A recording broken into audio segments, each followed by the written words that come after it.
जय हिंद। तो देखिएगा आज जो है कि चैप्टर 2 जो चल रहा था क्लास 6 का सजीव जगत में विविधता, ये चैप्टर पूरे तरीके से खत्म हो गया था। तो इसका आज करेंगे कुछ अभ्यास, ठीक है। जैसे कि देखिए यहाँ पे जो है कि कुल 10 क्वेश्चन दे रखे हैं, अभी इनको करेंगे, उसके बाद ऑब्जेक्टिव भी करेंगे, ठीक है। तो देखिए सबसे पहला क्वेश्चन क्या था, कहता है कि यहाँ दो प्रकार के बीज दिए गए हैं। आप लोग को बीज के बारे में बताए हैं, इससे पौधा बनता है, ठीक है। आप इनके पौधों की जड़ों और पत्तियों के शिरा विन्यास में क्या अंतर पाते हैं। यहाँ पे गेहूं दिया गया है और राजमा दिया गया है। जैसे कि देखिए आपके बुक में चित्र दिया गया है, एक गेहूं का चित्र दिया गया है और एक राजमा का चित्र दिया गया है, ठीक है। आप लोग देखिए जब गेहूं के पौधा को देखिएगा तो आप लोग गेहूं के पौधा को देखें तो उसका जड़ को देखते हैं। तो जड़ आपको दो प्रकार के बताए थे, हाँ या ना? एक मूसला जड़ बताए थे और एक आपको जो है कि रेशेदार या झगड़ा जड़ बताए थे, ठीक है। तो आपको ये भी बताए थे कि मूसला जड़ में क्या होता है, पत्तियां का जो सिरा विन्यास होता है वो जालिका रूपी होता है, जाल के रूप में होता है, ठीक है। और जो झगड़ा जड़ होता है यानी रेशेदार जड़ होता है उसकी पत्तियां कैसी होती है, समांतर होती है। कैसे होती है बताइएगा आप। गेहूं का जड़ देखिए, जड़ इसका मूसला जड़ दिखता है कि रेशेदार दिखता है? ये दिखता है रेशेदार, ये दिखता है रेशेदार जड़, ठीक है। रेशेदार या रेशेदार को हम लोग क्या कहते हैं, झकड़ा जड़ भी कहते हैं। क्या कहते हैं, झकड़ा जड़ भी कहते हैं, ठीक है। इसका जड़ रेशेदार और झकड़ा। जब जड़ रेशेदार या झकड़ा होता है जिसका पत्तियां का सिरा विन्यास कैसा होगा, समांतर या जालिका रूपी, ये होगा समांतर। कैसा होगा, ठीक है। अब देखिए राजमा की बात है। राजमा जब खाए होंगे आप लोग तो राजमा को चीरते दो भाग में बट जाता है। जब दो भाग में बट जाता है तो यहाँ से पता चलता है कि इसका जड़ कैसा होने वाला है, जिसका जड़ होने वाला है मूसला। कैसा होने वाला है, मूसला जड़। और जिसका मूसला जड़ होता है उसका पत्ता का सिरा विन्यास कैसा होता है, जालिका रूपी। कैसा होता है, ये होता है जालिका रूपी। कैसा होता है, जालिका रूपी, ठीक है ना। चलिए ये जालिका रूपी होता है, ठीक। अब समझिए अगला है कि देखिए 2 नंबर क्वेश्चन, नीचे कुछ जंतुओं के नाम दिए गए हैं, इनके आवास के आधार पर समूह बनाइए। पहला दिया गया जलीय जंतु, दूसरा दिया गया स्थलीय जंतु और तीसरा दिया गया उभयचर। देखिए इसमें क्वेश्चन तो लंबा चौड़ा लिखा गया है, जिसमें लिखा गया जलीय, स्थलीय और दोनों जगह रहने वाला। फिर यहाँ कॉलम बनाया, वो नंबर यहाँ आएगा, वो नंबर यहाँ आएगा, वो नंबर यहाँ आएगा। तो हम यहाँ पे थोड़ा सा क्वेश्चन को शॉर्टकट कर दिए। तो बताइए यहाँ पे जानवर का नाम दिया गया जैसे घोड़ा, डॉल्फिन, मेढक, भेड़, मगरमच्छ, गिलहरी, व्हेल, केचुआ, कबूतर, कछुआ। अब इसमें जलीय जीव, पहले ये बताइए जलीय जीव किसको कहते हैं, जो जल में रहते हैं या स्थल में रहते हैं। जल में रहने वाला जलीय, स्थल पर रहने वाला थलीय और जो दोनों जगह रहता है उभयचर। तो बताइए जलीय, बताइए घोड़ा जलीय जीव है तो कौन सा जीव है, चलिए थलीय में हम घोड़ा लिख देते हैं, ठीक है। घोड़ा हो गया थलीय, ठीक है। उसका डॉल्फिन, डॉल्फिन आप लोग देखे होंगे गंगा जी में पाया जाता है, ठीक है। अब गंगा जी में पाया जाता है, गंगा जी में पानी है कि जमीन है, पानी है कि, तो बताओ डॉल्फिन जलीय होगा कि थलीय होगा कि उभयचर होगा, क्या होगा। यहाँ पे ये चला जाएगा डॉल्फिन, क्या चला जाएगा, डॉल्फिन, ठीक है। ये डॉल्फिन जलीय हो गया। उसके बाद कहता है मेढक, मेढक बताइए जल में भी रहता है, स्थल में भी रहता है, क्या चल जाएगा, उभयचर। तो यहाँ पे क्या चला जाएगा, मेढक। तो मेढक हो गया उभयचर, ठीक है, बहुत बढ़िया। मगरमच्छ, मगरमच्छ किस काम है, उभयचर में। मगरमच्छ भी कहाँ से आएगा, उभयचर में। ये मगरमच्छ भी उभयचर में हो जाएगा, ठीक है। चलिए उसके बाद गिलहरी, गिलहरी कहाँ रहता है, स्थल में, यानी गिलहरी हो जाएगा थलीय, यानी यहाँ पे हो जाएगा गिलहरी, ठीक है, गिलहरी। उसके बाद देखिएगा व्हेल, व्हेल जो है कि विश्व का सबसे बड़ा जंतु है, ठीक है ना। ये सबसे बड़ा जंतु है, इसको नीली व्हेल के भी नाम से जाना जाता है, ठीक है। व्हेल भी कई प्रकार के होते हैं लेकिन नीली व्हेल सबसे ज्यादा बड़ा होता है, ठीक है। तो यानी व्हेल पानी में रहता है, ये कौन सा जंतु हो जाएगा, ये हो गया व्हेल, ठीक है, ये हो गया व्हेल। व्हेल के बाद है केचुआ, केचुआ मतलब जिसको तुम लोग गाँव के भाषा में क्या बोलते हो, चेरा, चेरा बोलता है, चेरा क्या बोलता है, जोक, नहीं जोक अलग होता है, ठीक है। तो देखो केचुआ जो किचरान का मित्र होता है, ठीक है, उसको चेरा हम लोग देहाती भाषा में बोलते हैं, ठीक है। मछली फंसाने में काम देता खाने, ठीक है, फंसाए हो कभी। तो चलिए ये कैसा होगा, ये भी देखिए उभयचर होता है, पानी के पास भी रहता है हल्का कादों में और उसके बाद कच्ची मिट्टी में भी होता है, यानी ये केचुआ जो है उभयचर है, यानी कहाँ चला जाएगा, केचुआ यानी उभयचर में, ठीक है। उसके बाद देखिएगा केचुआ वाला कबूतर, कबूतर कैसा है, जलीय थलीय उभयचर है, कौन सा हो जाएगा उभयचर। तब जलीय थलीय यानी कबूतर थलीय। उसके बाद बचा कछुआ। अब कछुआ बताओ कहाँ रहता है, पानी में भी रहता है, पानी बाहर में जिंदा रहता है, क्या हो जाएगा यानी कि उभयचर यानी कछुआ उभयचर। ठीक है, कछुआ कहाँ चला जाएगा उभयचर में। यहाँ तक क्लियर ना, ये 2 नंबर का क्वेश्चन हो गया। चलिए 3 नंबर क्वेश्चन देखिए, लंबा चौड़ा लिखा गया है, भाई भेड़ छोड़ दिए। अच्छा भेड़, भेड़ बताओ क्या है, स्थलीय यानी कि यहाँ पे भेड़ हो जाएगा। ठीक है, चलो बहुत बढ़िया।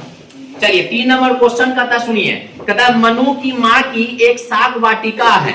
ठीक है, यानी कि घास यानी सब्जी लगाने वाला वाटिका है, गार्डन है। एक दिन वह मिट्टी से मूली उखाड़ रही थी।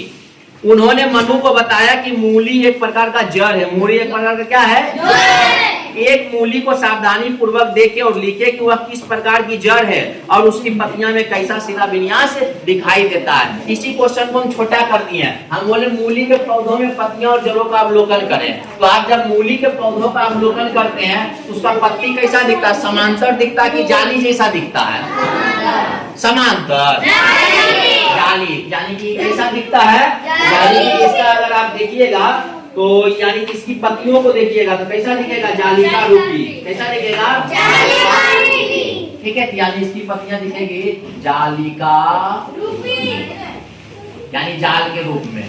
ठीक है, चलिए अब इसका अगर जड़ की बात करते हैं तो जड़ इसका कैसा होता है, मूसला होता है कि रेशेदार होता है, मूसला होता है। कैसा होता है, मूसला जड़ होता है। ठीक है, क्योंकि इसमें एक मुख्य जड़ होता है, मूसला जड़ होता है। अच्छा अगर मूसला जड़ है, अगर हम इसका बीज पत्र की बात करेंगे, अगर हम इसका अलग से एक बीज पत्र की बात करेंगे, बताओ एक बीज पत्री होगा कि 2 बीज पत्री होगा, जल्दी बताओ। कैसा बीज पत्री होगा, 2 बीज पत्री होगा रे, 2 बीज पत्री ना होगा तभी तो मूसला जड़ होगा। ठीक है, तभी तो जालिका रूपी होगा। ठीक है, चलिए यहाँ पे अब 4 नंबर क्वेश्चन पे आइए। कहता नीचे दिए गए चित्रों में पर्वतीय बकरी और मैदानों में पाई जाने वाली बकरी को देखें, यानी पर्वत पे रहने वाले बकरी और मैदान में रहने वाले बकरी। ठीक है, उनकी बीच समानता क्या है, दोनों में क्या चीज समान है और अंतर क्या है ये भी बताएं। साथ ही यह भी बताएं कि इन अंतरों में क्या कारण है। ठीक है, अब जैसे देखिए हम तो चित्र नहीं बनाए, लेकिन यहाँ पे आपको चित्र दिख रहा होगा, यहाँ पे चित्र दिख रहा है। एक आपको दिख रहा है मैदानी बकरी, ये देखिए ये दिख रहा है पर्वतीय बकरी और ये दिख रहा है मैदानी बकरी। अब देखिए सबसे पहले देखो दोनों बकरी है, दोनों क्या है बकरी है। और आपको बता दें कि अनुकूलन के कारण अलग अलग इसका शरीर बन जाता है, हाँ या ना, हाँ ना। तो देखिए सबसे पहले हम समानता देखते हैं। तो कहता है कि बकरी शाकाहारी होता है कि मांसाहारी, कहता है दोनों शाकाहारी स्तनधारी है। बोलिएगा सर स्तनधारी क्या होता है, तो स्तनधारी वैसे जीव को कहते हैं जो दूध देता है, जो दूध देता है उसको स्तनधारी कहते हैं। क्या कहते हैं, ठीक है ना। चलिए तो यानी दोनों शाकाहारी स्तनधारी है, यानी शाकाहारी भी होते हैं और स्तनधारी है, दोनों दूध देते हैं। ठीक है ना। और दोनों के 4 पैर होते हैं। कितने पैर होते हैं, और दोनों के पैर में खुर भी होते हैं। खुर मतलब जो उसका नाखून मोटा वाला होता है। ठीक है, चलिए अब अलग से देखते हैं। पहले देखते हैं पर्वतीय बकरी और फिर देखते हैं मैदानी बकरी। देखिए पर्वतीय बकरी में क्या दिख रहा है कि इसका बाल बड़का बड़का वो है कि छोटका छोटका वो है। तो लिखे कि पर्वतीय बकरी इनके शरीर पर लंबे और घने बाल होते हैं जो उन्हें ठंड से बचाता है। ठीक है, फिर देखिए इनके पैर के खुर मजबूत होते हैं जो इन्हें चट्टानों पर चढ़ने में मदद करती है, क्योंकि आप पर्वतीय की बात कर रहे हैं, पर्वत पे चट्टान होता है। ठीक है ना। अब मैदानी बकरी की बात करते हैं। किसका बकरी का, हम लोग जो घर में बकरी पालते हैं वो मैदानी बकरी है कि पर्वतीय बकरी है, मैदानी बकरी है ना, मैदान में चलने वाला। तो कहता है देखिए इनके बाल छोटे होते, तो अपने यहाँ जो बकरी होते हैं उसके बाल छोटे होते हैं। बकरी पकड़ के लाए लाइए, चले ठीक नहीं लाना है। कहता कि शरीर की बनावट सामान्य तापमान के अनुकूल होती है, मतलब जैसा समान तापमान इसको चाहिए उसके अनुकूल हो जाती है। फिर कहता है इनके खुर थोड़े नरम होते हैं। देखिए इसका बहुत मजबूत होता है, इसका थोड़ा नरम होता है, ये अंतर पाया जाता है। अब कहता है ये अंतर किस कारण है दोनों बकरी में, तो कहता है यह अंतर अनुकूलन के कारण होती है। यहाँ तक समझ में आया। 5 नंबर को सवाल को देखते हैं। 5 नंबर कह रहा है कि पाठ में चर्चा की गई विशेषताओं के अतिरिक्त किसी अन्य विशेषताओं के आधार पर निम्नलिखित जंतुओं के 2 समूह बनाए, जिसमें जंतु का नाम दिया गया गाय, तिलचट्टा, कबूतर, चमगादड़, व्हेल, कछुआ, मछली, टिड्डा, छिपकली। कहता है पाठ में तो आपको बताया गया था विविधता के बारे में, उसके अलावा बताइए। तो पाठ में आपको अंडे देने वाले और बच्चे देने वाले नहीं बताए थे, तो हम उसी के आधार पर इसकी जो है कि क्या करते हैं, समूह बना देते हैं, ठीक है ना।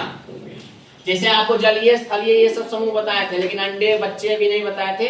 ये क्लास 7 या आगे के चैप्टर में पढ़ेंगे, ठीक है। तो देखिए कहता है हम इन्हें अंडे देने वाले और बच्चे देने वाले समूह में बांट सकते हैं। पहला है अंडे देने वाले और दूसरा है स्तनधारी। लिखे स्तनधारी का मतलब होता है बच्चे देने वाले। जो बच्चा देता है उसको स्तनधारी कहते हैं। जैसे मनुष्य बच्चा देता है ना, तो मनुष्य बच्चा देता है तो क्या कहलाएगा, स्तनधारी। क्या कहलाएगा, स्तनधारी। तो जो बच्चे देते हैं वो अपने बच्चे को दूध भी पिलाते हैं, ठीक है, इसीलिए वो स्तनधारी कहलाते हैं, ठीक है। चलिए तो देखिए अंडे देने वाले इसमें कौन कौन से हो सकते हैं, देखिएगा।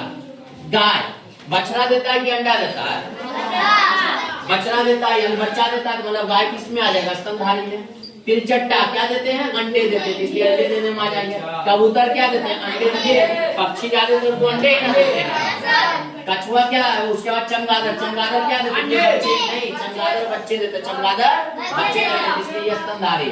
फिर व्हेल, व्हेल क्या देते हैं, बच्चे देते हैं, क्या देते हैं, इसलिए बताए थे कि सबसे पृथ्वी में सबसे बड़ा स्तनधारी जो है वो नीली व्हेल ही है, ठीक है ना। उसके बाद समझिएगा, उसके बाद लिखा हुआ है कछुआ। कछुआ क्या देते हैं, अंडे देते हैं, क्या देते हैं, अंडे। मछली क्या देते हैं, अंडा। टिड्डा क्या देते हैं, अंडा। छिपकली क्या देते हैं, अंडा। तो इसके आधार पर हम जो है कि बच्चे और अंडे के आधार पर इसको बांटते हैं। जलीय और स्थलीय के रूप में नहीं बांटे, उभयचर के रूप में नहीं बांटे। चलिए 7 नंबर क्वेश्चन देखिएगा, बहुत ही अच्छा क्वेश्चन दिया गया है, ठीक है ना।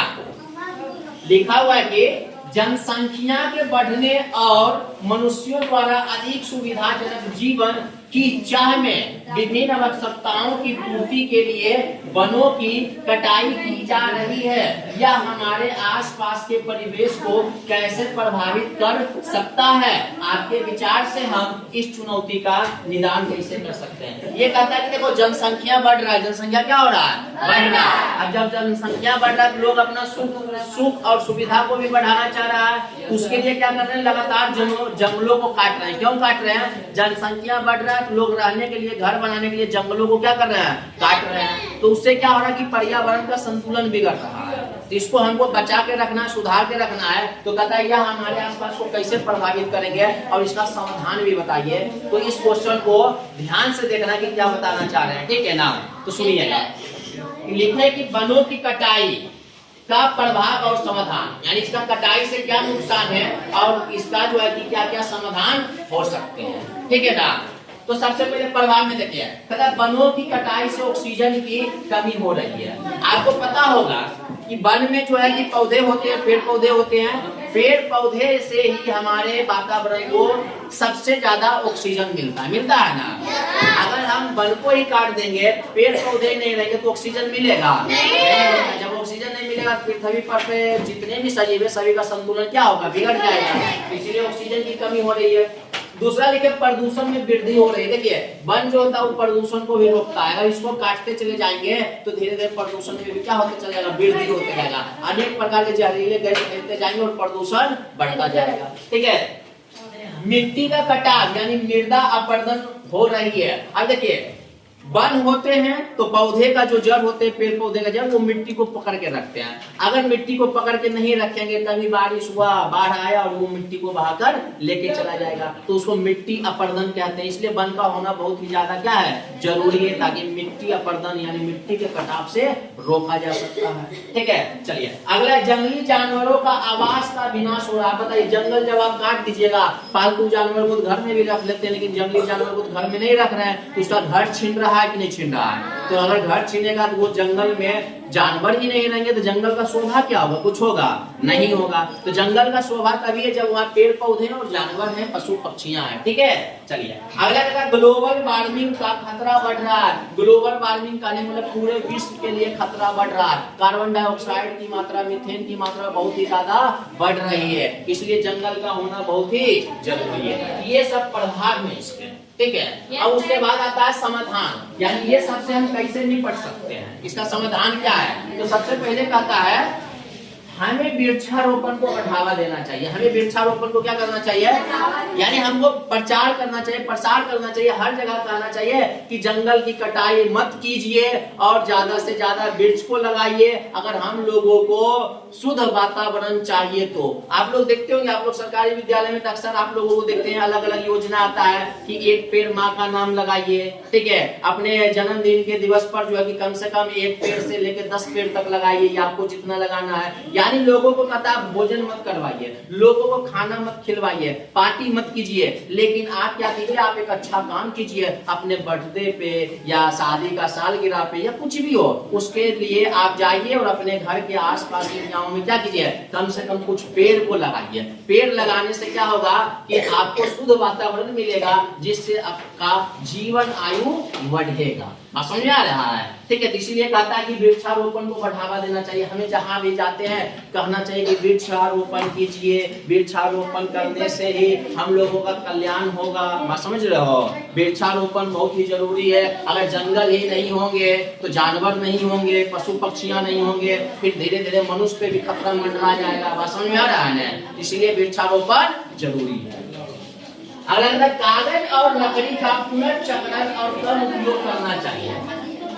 कहता है कि कागज और लकड़ी का पुनर्चक्रण कीजिए। मान के चलिए कोई चीज कागज है, आप कागज का इस्तेमाल करने लिख लिए हैं, उस कागज को क्या कीजिए, फिर से उसको जो है कि मशीन में डाल के फिर से उसको नया कागज बनाने का कोशिश कीजिए, या उसका कुछ ना कुछ उपयोग करने लायक वस्तु बना दीजिए। लकड़ी का भी सेम चीज का था। मान के चलिए ये मेज है, मेज टूट गया तो इसके लकड़ी को कहीं ना कहीं उपयोग करके आप दूसरी चीज में बदल दीजिए। वही कहा था पुनर्चक्रण, फिर से उसको जीवित करना। ठीक है, यानी फिर से उसको काम उपयोगी बनाना।